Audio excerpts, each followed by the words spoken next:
a pig. This is my little brother George. This is Mummy Pig.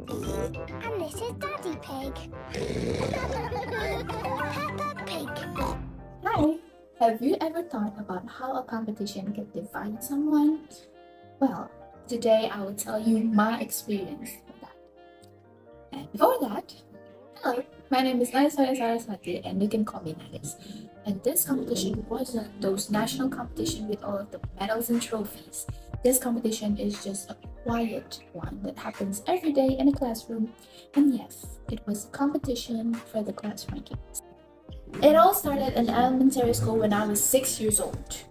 Back then, I was just a playful child without those academic stress. You can see my face being happy. But it all changed when the teachers announced the top 3 students in the schoolyard for every class. And apparently, I got first place from the class. Everyone was clapping. Everyone was smiling, saying congratulations. I could see my parents looking at me proud. They even gave me a small toy. And that is when I realized if I did well, people will be proud of me. And that felt amazing. So, class ranking became important to me at second grade and third grade. But by the time in fourth grade, my class welcomed a new student. And honestly, I'm not gonna lie to you, she is smart. And that is when I realized I had some competition now. I started comparing everything, my grades, my answer, and even my study habits that we all know everybody has a different study habit. But apparently, thank God, I managed to keep my place.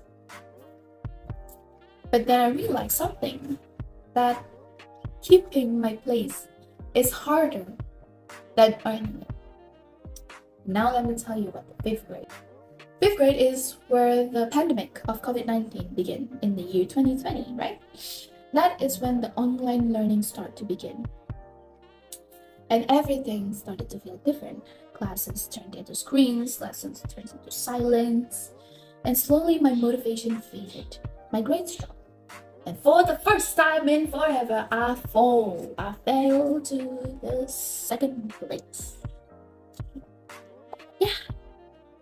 For other people, that might be not a big deal. But for me, it felt like I'm losing part of myself. When I returned to school in 6th grade, I promised myself that I would do better. And I did. I get my first place back. But the happiness didn't feel the same. Because I felt pressure instead of joy. Because now people expected me to be the best. And if I'm not the best, people will question me. And that always stayed in my head for a long time. Long story short, I entered the junior high school. I went to St. Joseph Junior High School. And it was completely different. Because now everyone was smart. Everyone was talented. Everyone was creative, confident. And suddenly, I wasn't the smart one anymore.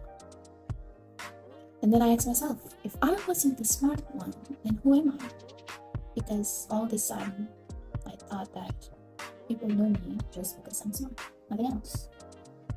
But still, I work hard, stay up late, recheck my answers, and even ask the teacher about my scores because the school didn't have the class ranking system yet. So, I asked the teacher and then I found out I still have the highest score. That made me kind of relieved.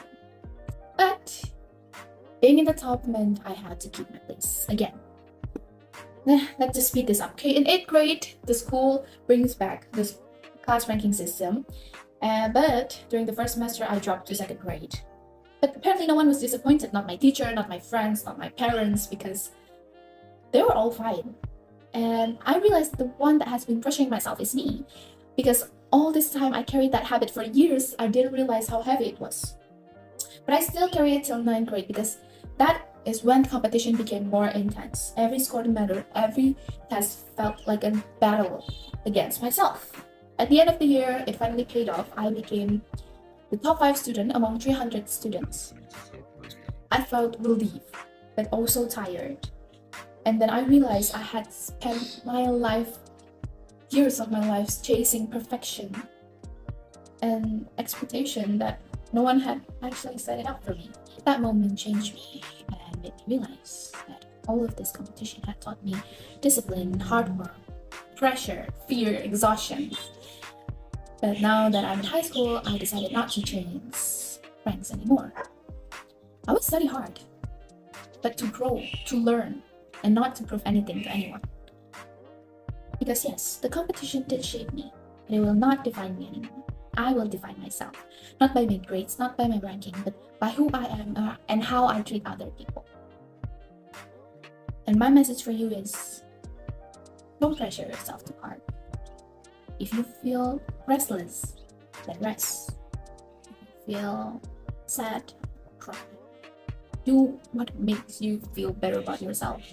Because sometimes the one hurting us is not other people, it's ourselves. And do what you want to do, be happy, and live your own life how you want it. Well, that's all. I'm probably a bit ahead of the limit. I'm so sorry. I didn't know how to do it anymore. I just want to say goodbye and bye-bye! Thank you, everyone! Thank you, Elmar! Boom!